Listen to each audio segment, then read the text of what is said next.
We've got expert picks presented by FanDuel, America's #1 sportsbook. Make every moment more. And we've got a great slate for Week 2 in the NFL, beginning on Thursday with one of the best games of the season so far. Bills, Dolphins.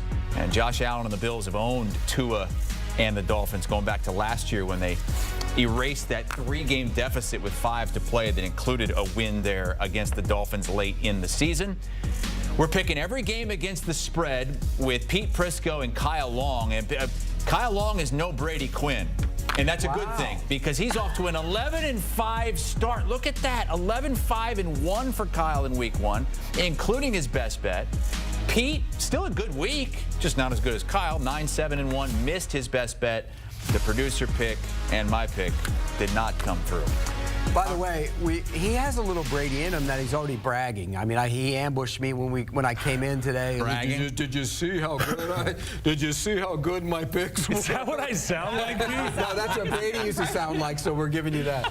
I'll protect Brady, too. Leave Brady alone. You did ambush me, though, right? Yeah, you deserved it. I whooped your butt. That's a great week. I mean, come on. I hear the views almost doubled as well with Kyle in this season and not Brady. Well, now that he's hot, he's going to be all the people with all the touts are going to take his picks. We're having fun. I'm glad we get to do this together. Yeah, it's great. It was a fun first week, and you guys were above 500, so let's do it again, starting with Thursday Night Football. Bills, Dolphins, and both of these teams, Pete, feeling relief, really, erasing 14-point deficits. Yeah, and Miami should feel relief because if Jacksonville doesn't fumble to make it 24-7, they lose that game. But they did, and Miami came back and won the game. Credit to them. Buffalo didn't look great early, but they responded. Josh Allen became Josh Allen. And mentioning Josh Allen, I have to say this. He owns the Miami Dolphins. He's 11-2 against them in his career. He will come down south. And by the way, they get a little bit of a break. It's a short week, I get it, but it's a night game. Can you imagine if it was a day game? They wouldn't be acclimated to that. It's a night game. Buffalo will come in. They're better than they were a year ago. I've been saying it all offseason. They will come in and win this. Yeah, I've been on football teams that have to travel to South Beach, Miami, and go play these Dolphins. And when it's a daytime game, it's almost impossible. You get off the bus and that heat, that humidity hits you in the face like a friggin' baseball bat. You know you're out of it almost early. That first drive happens. You can't get your breath. But credit to these guys. They get a chance to go play Thursday Night Football at Hard Rock Stadium. It's going to be the Josh Allen show, ain't it? It's the Buffalo Bills offensive line that I think has Josh Allen feeling so comfortable. That's the reason. Passing off games with great efficiency Week 1. This Buffalo Bills team, they're dangerous. I'm picking them. All right, so you guys are in agreement when it comes to the Bills. Let's move to the Sunday night matchup with the Bears and the Texans. Texans 6.5-point favorites. Pete, I know you like to call Kyle a Chicago Bears homer, so I'm not sure which way Kyle is going just yet, but where are you at on the Texans and the Bears? And Caleb Williams, too. I was concerned about Caleb Williams last week. He didn't look very good. He was inaccurate. You know, everybody pointed to Will Levis. Will Levis wasn't very good, but Caleb Williams was just as bad. But the defense was really good. I mean, that defense is dominant, and I think that's going to have to carry them early in the season. But they're playing the Texans, and this is a tough spot for that defense. I think the defense might keep them around early, but the Texans much better on offense than what Chicago has right now, so I'll take the Texans. Yeah, I like the Texans. Obviously, a great deal with C.J. Stroud, but it's their offensive line also playing really well. I think about the edge rushers for Houston and the issues that will present the Chicago Bears. The Chicago Bears pretty strong at the tackle position, but it's that interior of the offensive line I have questions about. Is it going to be enough to keep Caleb Williams feeling confident in the pocket in Week 2? I've got the Texans in this one. It's no easy task going against this guy, this team, but in Houston, man, oh man. Yeah, I know Caleb Williams wasn't great, but he got the win. Pete, do you know the last quarterback drafted #1 overall to win his first 2 games? First 2 games? First 2 games. Now the question has changed. How long? Before my time. 80s. Think the 80s. I don't know. John Elway. Yep. Last one to start 0-2. Really? 2-0, I should say. Let's move on to the Monday Night Football game. Falcons really disappointing Week 1 at the Eagles. And Pete, I know you're on the over here. Here's a stat, though. Might want to rethink it. Falcons under has hit 11 straight primetime games. 11 straight.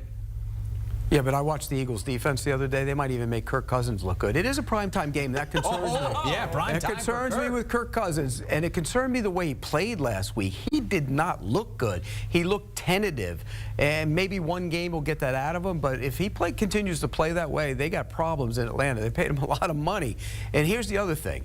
when you look at their offensive playmakers, they were almost negated. They didn't do a lot. But the Eagles weren't very good on defense. They gave up a lot of big plays. So I think Atlanta will score in this game. I think they'll get the offense going, and I think the Eagles will score as well. So I think it's high scoring, but I think Atlanta's going to hang around in this game. I'm worried about the Eagles' defense. I had some concerns with Kirk Cousins' health looking at the film last week. A lot of what this offensive line in Atlanta likes to do is they got a couple guys who like to run the football. They want to go get on these D tackles, these defensive ends, establish dominance at the line of scrimmage, and allow their quarterback to get down the field.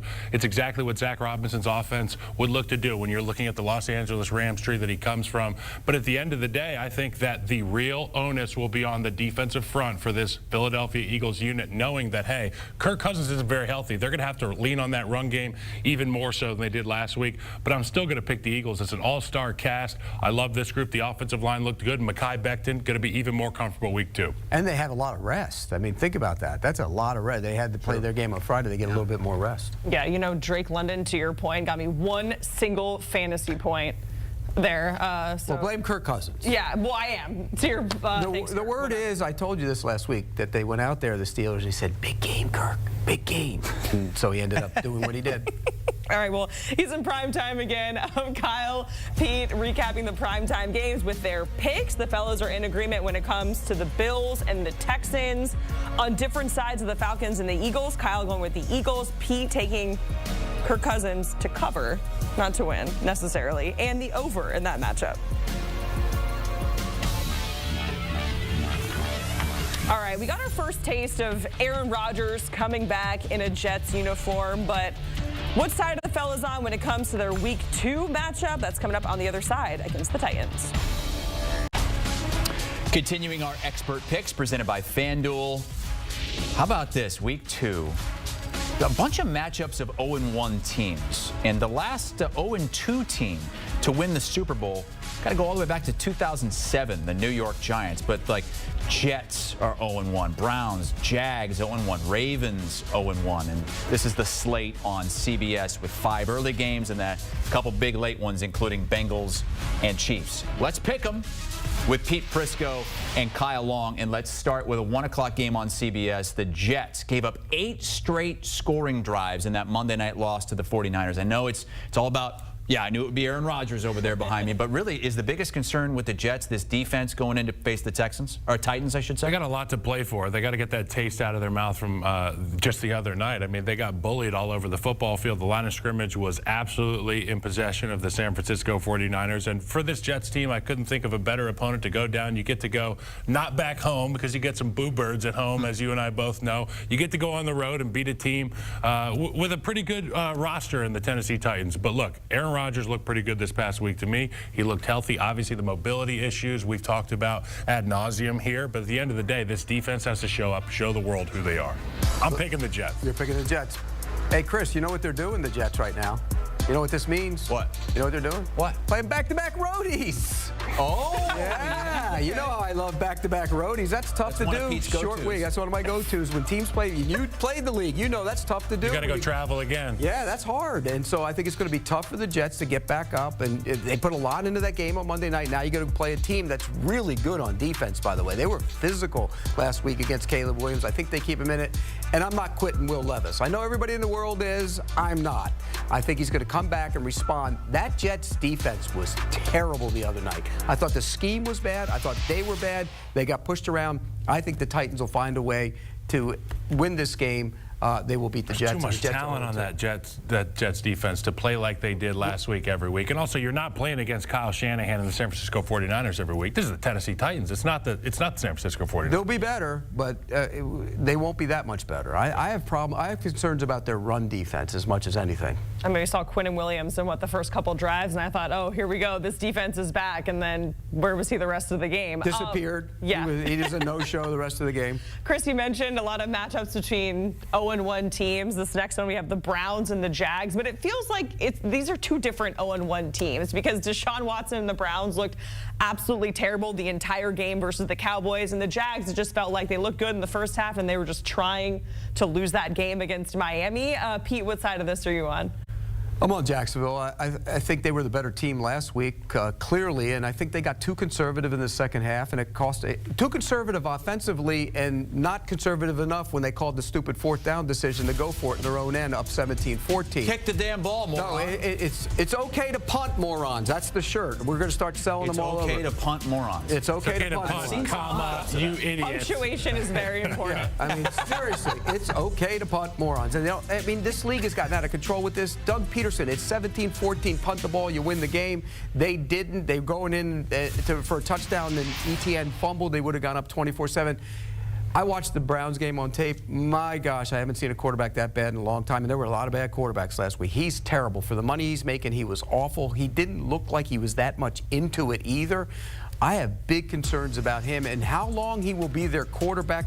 Deshaun Watson was terrible. I'll take Jacksonville in their home opener in this one to win the game. I saw Deshaun Watson get sacked, and I saw him get up, and he went to help out one of his offensive linemen off the ground. You know what the O-lineman did? He slapped his hand away. I feel like in that locker room, you're starting to see a group that's no longer in belief of Deshaun Watson. And obviously, those of us on the outside that get to study this game that we watch every week, we know Deshaun's not good enough. So if the Cleveland Browns go down there and they trot Deshaun Watson out against the Jacksonville Jaguars, I am 100% in on the Jacksonville Jaguars. But if they make a change, if they bring out this guy, Jameis Winston, who, as you and I both know, he's a spark plug, he's a motivator, you could see a different version of the Browns team. That being said, I have to assume they're going with Deshaun Watson. I'm taking the Jags. Are you going to let him change his pick if it's Jameis Winston? No. Okay. You're locked in. Lock it in. All right, another matchup of 0-1 teams on CBS. Raiders at Ravens. But the Ravens have done a really good job bouncing back after losses over the last couple of years. Their last 5 losses, not only have they come back and won, but 5-0 against the spread, and they're covering by almost 9 points per game. You know what that is? That's good coaching, because he's a good coach, and that's a good organization from top to bottom. They ran into a tough team on the road to open the season and played very well and came within inches of tying that game and sending it to over, or going for 2 and maybe even winning it. This team will bounce back. They always do. They have more rest. The Raiders, it's an early start for them across the country. That's never a good thing. It's always hard to deal with that.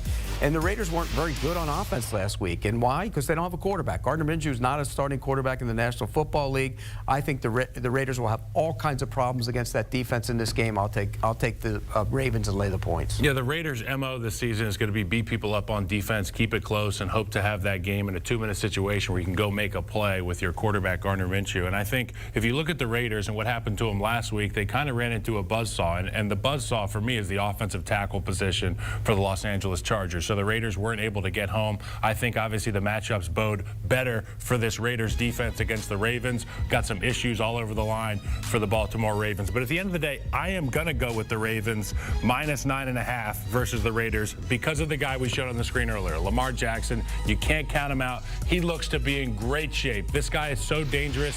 Never underestimate the Lamar Jackson effect. And one other thing about the Ravens that is concerning, the pass rush needs to, I mean, the outside guys somebody has to establish themselves. Ojabo had a sack in that game, but then he kind of disappeared. Those guys got to be better getting up the field and attacking the quarterback. All right, we have the Chargers and the Panthers, and Chris, you found this note, and I had to kind of double check myself that over the last 9 games, dating back to last season, the Panthers have led for all of 10 seconds. 10 seconds. In all of those games. Are they going to lead it all in this one? No. No, they're dreadful. And they lost their best player, Derek Brown. Their defensive tackle is gone too now. So it's a major problem. The quarterback's a major problem. And they replace guys, they add guys, they get new receivers, they get a new offensive coordinator or a new coach that's running a new offense, and he still isn't very good. It was a tough task on the road. New Orleans is a tough place to play. You know that. It's hard to go in there and win. One of the hardest. Yeah, it's hard to win in there, particularly on opening day. But there was no progress made. None. 0. He didn't look like he was any better, and that's a major concern. If you're a Carolina Panther fan right now, you are really concerned about your quarterback position, and this has to be a game where he shows something. I thought the Chargers defense played pretty well last week. I think they can get after the quarterback. He doesn't see down the field. It's a problem. I like the Chargers. Normally, this would be a caution game for me. You come off a division game. You go out on the road. You're playing all the way across the country in an early game. Harbaugh will have them playing. They're tough, they're physical, they will win this game. Yeah, I don't care if you're playing home or if you're playing away. When it's Khalil Mack and it's Joey Bosa bearing down on you every single snap. And those guys look to be really good. They look to have returned to form. Let's see if those two veterans can maintain their high output for this Chargers team. But if I'm Jim Harbaugh, I'm licking my chops going into this game because, to your point, Derek Brown's out. He's the only guy with a lot of notoriety on that Carolina defense. So if I'm Jim Harbaugh, I'm going to be running 12 personnel, maybe some 13 personnel. Let's pound the rock. Let's get back on the plane to Southern California as quickly as we can. Does Justin Herbert throw for over 200 yards? Because he was under it last week. If he throws over 200 yards, then I was wrong about Jim Harbaugh's game plan. I don't think he throws for over 200 He might yards. not need to in this game. No. Right. Let's move on to the 49ers at the Vikings. And, the whole Christian McCaffrey situation reports that he's a long shot to play in this one. And 49ers are laying a lot of points here on the road, 6.5 in a really good home environment against a team that really looked great in week 1, Kyle. Yeah, it's a great football team, really well coached. Obviously, they've got strong players at all the strong positions you need. The only question mark is that quarterback in Minnesota with Sam Darnold. Is he able to have a renaissance under Kevin O'Connell? But for me, I look at the other side of the field, and it's the San Francisco 49ers. They're going to be able to run the football early downs. That's going to be what keeps them on schedule. It's going to be another week of Brandon Ayuk being in lockstep with Brock Purdy. Obviously, last week we saw some of those misses in the previous game. But George Kittle looked to be great. Pass blocking, run blocking, catching passes. They can do it all. San Francisco. And for the San Francisco Niners offense, how do you respond to this Brian Flores blitz package? That's what I want to see. I mean, Brian Flores gets creative. He comes after. He's attacking, and when you look at what Kyle Shanahan can do, it's a great matchup against those two. It's a short week for them, kind of, so it's tough to deal with that. You're out on the road after a short week. Vikings, that's a tough place to play. That place is just obnoxious. No, that's obnoxious. 49ers haven't won there since 1992. They'll win here, but they're not going to cover that number. That's a long time. I think that the Minnesota defense will play well enough to keep them in the game, and they'll score enough points offensively down the field to hit some shots. You saw Rodgers football game's going to break out for sure. Yeah, but I got the Niners. I took the Vikings. I don't think they'll win the game, but I'll take them with the points. We like to differ. I got to catch up. This is good. All right, let's see if you're on the same page when it comes to the Bucs and the Lions. Lions, they're a touchdown favorite here. They swept the Bucs last season, including in the divisional round. But Pete, we talked about earlier, Baker Mayfield. I know it was against the Commanders, but he looked really, really good last week. He did, and there are some concerns about the Lions defense. They spent all those assets in the secondary, and they're supposed to be that much better. Matt Stafford had nothing. I mean, Puka Nacua wasn't there. The offensive line was decimated, and he still went for over 300 and almost won that game. I think Mayfield will go up there and throw it around. They went there in the postseason last year and almost won that game. Mayfield played well. I think he'll play well in this one. My concern, though, is the other side of the ball. They're so banged up in the secondary. They lost Hall, the corner, last week for the year. Winfield's not playing. McCollum was out last week. They're banged up in the secondary. That's not a good thing. So it'll be a high-scoring game. I think the Bucs will hang around because they'll score points, but I think the Lions win the game. It's going to be it's going to take a Herculean effort from Baker Mayfield and this Tampa Bay Buccaneers team to go in there at Ford Field and play in front of this raucous crowd and make it happen. We all know the Detroit Lions on paper, they're supposed to win this football game. That's why they're, what are they, laying 7 points or something like that? Yeah. 7 points Detroit's laying. I'm going to have to go with the Buccaneers. I rave about Baker Mayfield all the time. I'd love to hear that pregame speech, before he runs out of the tunnel in Detroit. That guy's going to have people ready to run through a friggin' wall against the Detroit Lions team who runs through walls for fun. I love this team. I think the Bucs are talented across the board, and I just wish they were healthy on the back end. Yeah, they're might beat up. even win the game. Pete, what do you say about Baker Mayfield? What do I say? Yeah. What do you say? He's you an say. alpha male. No, you said you got the fire in the belly. You always say that. Well, He's a Sigma. He's a Sigma male. He does have fire. Is that what Pete says about him? He's an alpha male? I've never heard that. Yeah, he owns it. That's what they all say. All the players say it. Every one of those Bucs players rally around him. They love him.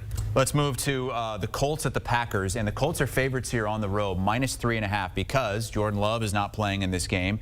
It's likely going to be Malik Willis, Pete, getting his first start since his rookie season in 2022. Yeah, Malik Willis is better. I saw him at practice when I was in Tennessee. He's better than he was a year ago. That doesn't mean he's really good yet, but he's better. I don't know if he can win this game, but what can happen is I think the defense can keep him in the game. Richardson missed a lot of shots last week. He hit some, but he missed a bunch. He's inaccurate. They're out on the road. Packers are rested. I think the Colts will win the game, but I'm going to take the points in the Green Bay. I think they hang around in the game. I think Willis does enough. Willis for one game, sometimes you see this, and you've been around this, a backup quarterback comes in and everybody elevates their game and plays better. You can do it for one game. I don't think it's sustainable, but I think in one game scenario, I think they'll be good enough to keep them in the game. I think the Colts are going to run the heck out of the football against this Green Bay Packers team. But to your point about Malik Willis, a guy filling in for a starter, especially a guy on a really, really short window of being in Green Bay. Malik Willis just got there. I know Matt LaFleur is a really good coach. It's interesting to me to see what the first 15 is going to be. And the first 15, for those of you guys who don't know, those are the 15 plays we're going to start the game with, and we can build our offense from there. I'm interested to see if Malik looks good in the first 15 because LaFleur can scheme things up so well. But after that, it's going to have to be the lone Jedi, Malik Willis, on his own, trying to figure out how to make the adjustments in real time against this defense. By the way, if the Colts run the ball like you think they will, the Packers will probably run the ball. The Colts couldn't stop the run last week. Joe Mixon ran wild against them last week. So it might be one of those games that's over in 2 hours and 30 minutes. And I am picking the Colts, by the way. To cover. Yes. Yeah. I pick them to win, Packers to cover. First time AR has been a favorite as a starting quarterback. Pete, I'm just seeing like deja vu of you saying you are who you are when talking about backup quarterbacks, as we have that conversation many a times on this test. They can get one game or two games, and then you become who you are. Willis still hasn't thrown a touchdown pass in his career. He might run a couple. Yeah. He can run. They'll gimmick up some stuff for him. One game you can do that, 1 or 2 games, and then you got to have your eyes right if you're the Colts clock defense. Strikes midnight on every Cinderella quarterback that's ever played as a backup. It does. It always does, except Tom Brady. Yeah, well, Willis couldn't come through with the Hail Mary at the end of the game. That was tough against the Eagles. Let's talk about the Seahawks and the Patriots.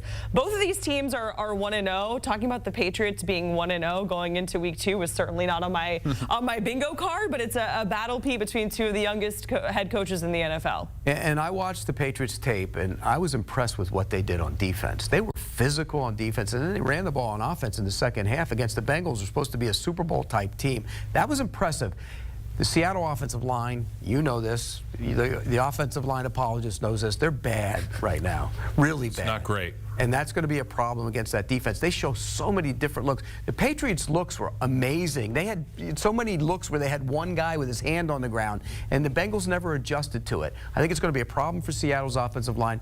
I don't love the Patriots' offense, but if they can run the ball well enough, they'll be okay. They'll hang around in this game. I'll take the Patriots in the points. Yeah, I see a slow start for both teams offensively in New England. Really tough place to play, New England. Obviously, you get them a win week 1 against the Bengals. Those fans are going to have a couple more pops in their system by game time. It's going to be a raucous environment, definitely in New England. But I think at the end of the day, it's the talent that Geno Smith and his receiving core has and what's in his possession. His ability to throw the football will take them the next step past this Patriots team. I think it comes down to quarterbacks, and the Patriots won't have the luxury of running the football the whole time because of the receivers on that Seattle front. And for the offensive line, got to get the ball out, got to protect your guy. The multiple looks against Jared Mayo's Patriots is going to be an issue. I mean, they're going to be spinner looks. Spinner looks means D-end getting off the ball, walking behind the linebacker, fooling you out pre-snap. Is he a rusher? Is he in coverage? You got to have your eyes right against the New England Patriots defense. That total is just plummeting. It's all the way down to 37.5 now. It looks like an Iowa. That's a long trip for Seattle, too. That's a long trip. Pete, you're obsessed with the Well, trip. because traveling kills you. Back-to-back road games. Ask him. He did it on Saturday and came back on Sunday night. And Wednesday. Saints and Cowboys. This is an interesting one. You could argue nobody looked better than the Saints week 1. And the Cowboys look great against the Browns. Cowboys have been so good at home. 16-game winning streak, one off the record that they set back in the 70s and 80s. What's your plan to block Micah Parsons if you're the New Orleans Saints? Coming into the season, it was the tackle position in New Orleans that I had questions about. The left tackle, Fuaga, has answered my questions. He looks to be a good player in the National Football League. Penning wasn't terrible week 1. Right. Obviously, not a lot of great rushers, not a lot of great talent on that Carolina defense. Well, that's going to change this week when you go to Jerry's World, and it's Micah Parsons, and it's 3rd and 11, and you can't hear yourself think, and Micah's out there crawling out of the huddle, on all fours. That's not a great spot to be. So for that explosive offense we saw for New Orleans last week, don't expect to see that again. And it all comes down to how is Dak and CD going to look? They always look good. I'm going with the Cowboys. I'm on the other side of this one. I think the Saints held up on the offensive line, which is the major concern. They hit some shots down the field. Now, they played an exhibition game last week, so it kind of doesn't count. This is their first regular season game against the Cowboys. That's tough to do, but I think they'll hang around in the game. I think they're good enough on defense. You know, there's a lot of veterans mixed in with young guys on that defense, which I like. Honey Badger was outstanding last week on tape, and he hasn't declined much at all, and I think that shows up. I think they hang around. It's close.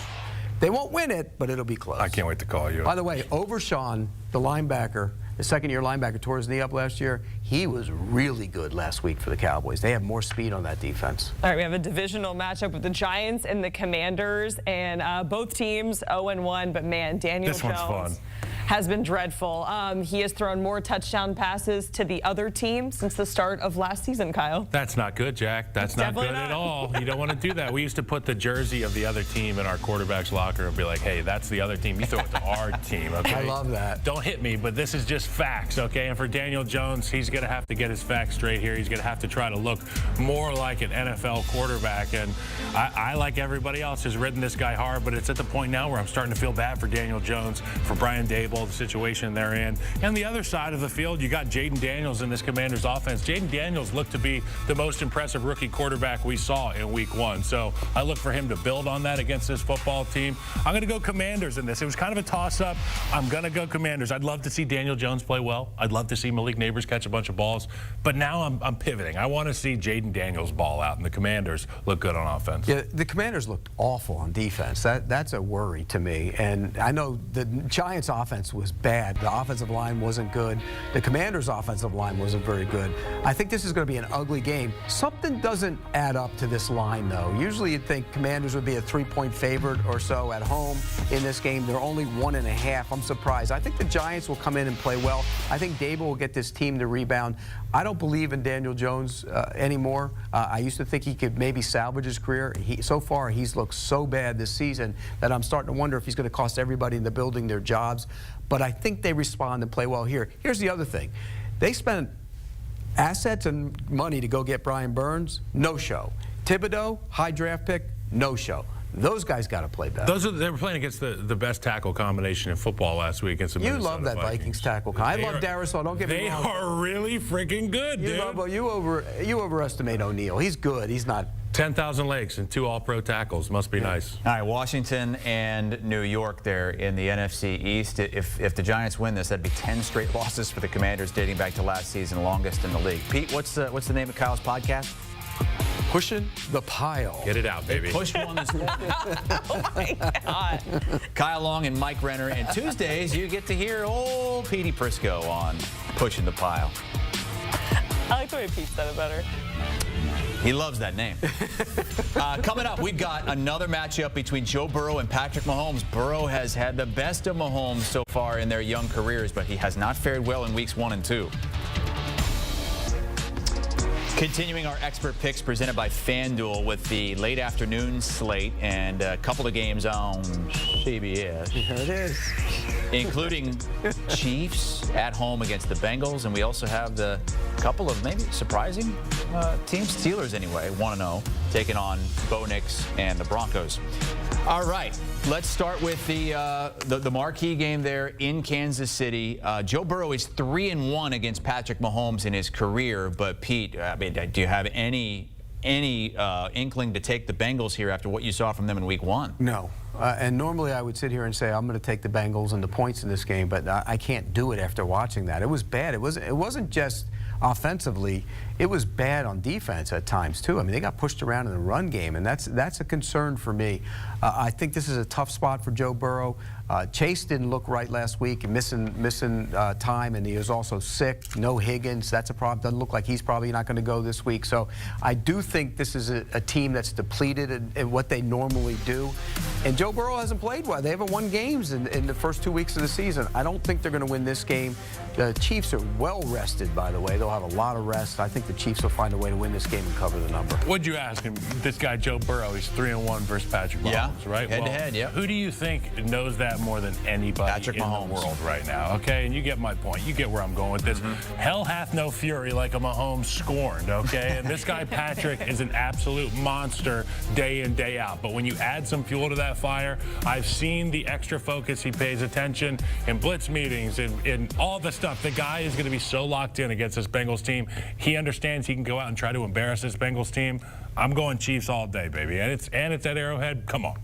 It feels like starting slow 0-2 is just kind of a theme for the Bengals, as we're seeing the Steelers, surprisingly, the only AFC North team to squeak out a win in week 1. They're going up against the Broncos. Justin Fields is going to get the start. And Kyle, you were saying earlier today, whether it's Fields, whether it's Russ, doesn't really matter. Yeah, well, I think if you're looking at the way that they want to run their offense in Pittsburgh, they want to pound the rock, and they've got guys that they can run the football with, and they want to let their athletic quarterback get on the edge and watch some of these trips formations turn into deep crossers. You want to see flood concepts. So you're looking at sprint outs, you're looking at naked boots for Justin Fields, and that's it. Justin Fields is the guy to make those types of plays. But for the Broncos, I'm excited to see what they look like. Last week, obviously, they went and played against Mike McDonald's defense. Really ugly first half for both those teams in Seattle. I think the Broncos and Bo Nix get to show us who this quarterback is in the second week of the season. The rookie will take some step forward. I'm going to pick the Broncos. It's Steelers -3.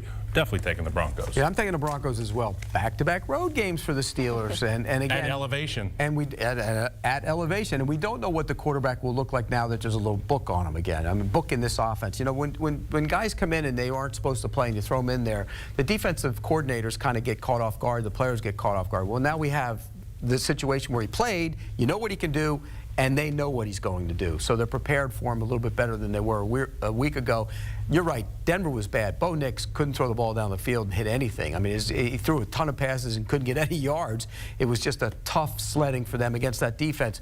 The Steelers are really good on defense, too, but I think this will be a low-scoring game. I think it's a one-point game. I think the Steelers will find a way to win, but I'm taking the Broncos in the points. Bo Nix in quick game will help that offensive line tremendously, who are trying to stop one of the best to ever do it in T.J. Watt. He gets home so quickly. Bo Nix needs to get rid of it even quicker than that.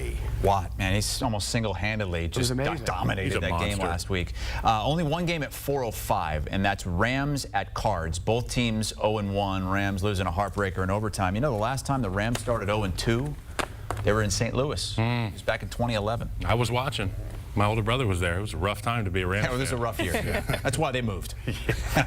No, the line in this game they moved for this. They moved for the money. What are you thinking on this one? Because I got some thoughts. The offensive line of the Rams is just decimated. I mean, 2 more guys went down. Noteboom and Avila are out now, too. They have major problems on that offensive line. The Rams have owned the Cardinals, by the way. I think it's 13 out of 15 they've won, if I'm not mistaken, over the last 15 games. But this is a tough spot for them. When your offensive line is banged up like that, they kind of made their way through it, you know, against the Lions. But now that tackle has to start. That's a problem. And he was a spinning top at left tackle when he went in. I think it's going to be an issue for them on the offensive line. They're not great defensively for the Cardinals, but I think they'll find a way to get after the quarterback. I think Arizona wins this game. Nobody is more aware of the issues that the L.A. Rams have up front than Sean McVay and Matt Stafford. Matt Stafford, because the bodies were in front of his legs the entire time that he was playing this past week, but he still had the skills to get out there and get the ball out and keep the offense moving in rhythm. Obviously, we saw Puka Nacua go out. He's got an MCL. That's going to be a few weeks. I'm interested to see how much volume Cooper Kupp can do at this point in his career. He stepped up, had some big catches last week for Matt Stafford. But at the end of the day, I'm going with the Cardinals. This one's so tight. I mean, it could go either way, but it comes down to that offensive line. I'm not sure, run or pass, they're going to be able to get the job done. And I want to see more from Marvin Harrison Jr. this week. All right, the guys picked every game against the spread. It is now time for Best Bets. Prisco's Picks, presented by FanDuel. Everybody's going to chip in with their best bet of the week, beginning with old Petey Pie. And I'm going with the Minnesota Vikings. I just think that this is a tough spot for the 49ers. You're on board with the tackles that Kyle was talking about. The best tackles in the league, best tackle combination. They're a good tackle combination. I love Christian Darrisaw. I think O'Neal's good, too. He's not great like you make him out to be, but he's a good player. I think they're going to hang around in the game. I really do. I think the 49ers will win the game, but I think their defense, Flores' defense, will keep his team in the game. I think the Vikings +6 is a great great pick. I'll take them as my best bet. My pick is Jaguars minus 3.5 versus the Cleveland Browns. And I mean, you just don't know what you're going to get from this Cleveland Browns team. We saw them absolutely take a pee down their leg last week. And without a quarterback that is a true NFL starting level guy, you really don't know what you're going to get out of your football team. And I'll tell you what, it is horrible for morale when you've got a quarterback that is just outmatched. Trevor Lawrence is the guy in Jacksonville. He looked to be like himself last week. I'm going Jags. Lock this thing in, baby. The Browns, we got to figure this thing out at quarterback. Jacqueline and I are giving picks too. We are. And You wanted to take that. I did. I put my picks in last, and now I know not to, because you have to have something different to make it fun. Yeah. But I do like that pick because T-Law, as we call him, Pete, him and nobody calls him that. Nobody calls him T-Law. Yes, they do. Nobody calls him that T-Law. connection on full display so early, it's going to be dangerous. But I digress. My pick is Saints 6.5 plus the Cowboys. I know Dak just got paid, and CD looked really good, and they looked good against the Browns. But was that more about the Browns just being that bad? I know the Cowboys are good at home, but I don't know, maybe they're too comfortable. Derek Carr kind of looked like an MVP in his exhibition game, but I don't know, don't sleep on MVP, Derek Carr. You heard it here first, Pete. I said, I'm glad he's like still one against balling, the by the way. Panthers. He got a bad rap for a few years. That's a really good quarterback in this league. He is a really good quarterback in this league. I think so. Derek Carr's a good quarterback. When games don't mean anything. You got to protect him. You got to protect him. I think the Cowboys win, but the Saints cover. All right, I've got the Bucks +7 at the Lions. Bucks, a lot of people, including you, Pete, think they're going to win that division. They're the best in the NFC South. So I know that Lions are probably the best in the NFC North, but I've got the Bucks covering I +7. love all these picks, by the way. They're all my picks. Every Okay, how single about one this? of them. How about It's a the producer parlay. pick, the newsroom pick, the control room pick? Ravens laying a big number, -9.5 against the Raiders. Love them. You love You them? guys are on some better stuff in the control room All this five week. of I them. like that. Yeah. What was the pick last week? It was Cleveland. Browns. Yeah. Browns -2.5 against Oh, the Cowboys. boy. Ooh, yeah, that did That not thing come was through. dead at halftime. Fellas, I hope you have as good a week this week as you had last week. They both had winning weeks. Kyle was great, 11-5-1. He likes the Jags -3.5. Pete's on the Vikings +6.5. I like the Bucks +7 in Detroit. Jacqueline's got the Saints +6.5 in Dallas. And the producer picked Ravens laying the biggest number of the week, -9.5 against the Raiders. Good luck.